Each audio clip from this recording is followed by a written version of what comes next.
শরণার্থীদের উদ্যোগে বাংলাদেশে সুদূর প্রসারী ষড়যন্ত্র সৃষ্টিকারী দেশ বিরোধী সন্ত্রাসী সংগঠন, ইসলাম বিরোধী সন্ত্রাসী সংগঠন, কোরআন বিরোধী সন্ত্রাসী সংগঠন, পৃথিবী থেকে ইসলাম নামটিকে মুছে দেওয়ার সুদূর প্রসারী চক্রান্তকারী সন্ত্রাসী সংগঠন ইসকন দীর্ঘদিন যাবৎ আমাদের দেশের মধ্যে সন্ত্রাসী কার্যক্রম চালিয়ে যাচ্ছে।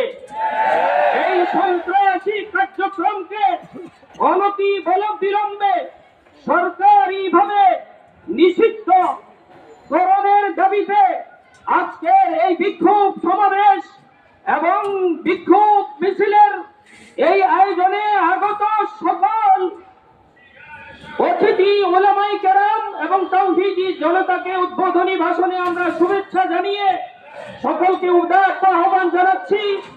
এদেশের সংখ্যাগরিষ্ঠ মুসলমানদের দেশে তথাকথিত হিন্দুত্ববাদী সংগঠন, কোরআন বিরোধী সংগঠন, ইসলাম বিরোধী সংগঠন, মুসলিম এবং মুসলমানিত্ব বিরোধী সংগঠন এর মাধ্যমে চট্টগ্রাম সহ পার্বত্য অঞ্চল সহ সারা দেশের প্রশাসনিক দপ্তরগুলিতে বিগত সরকারের মদত পুষ্টে তারা গোড়াপত্তন করে জেগে বসে আছে। আর এই ফলশ্রুতিতে আমরা জানি বিগত 2 দিন পূর্বে এদেশের প্রশাসনিক একজন আইনজীবী শহীদ সাইফুল ইসলাম আলিফকে তারা পরিকল্পিতভাবে ষড়যন্ত্রের অংশ হিসাবে তারা হত্যা করেছে। আল্লাহ তাআলা শহীদ সাইফুল ইসলাম আলিফের এই শাহাদাতের বদৌলতে ইসলামের সকল ষড়যন্ত্রকারী সংগঠনগুলিকে বন্ধের একটা উছিলা বানায় দেয়।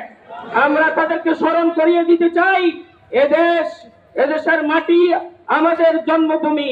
দেশ নিয়ে কিছু বলবা, হালকা ছাড় পাবা, কিন্তু ইসলাম এবং মুসলমানের বিরুদ্ধে কিছু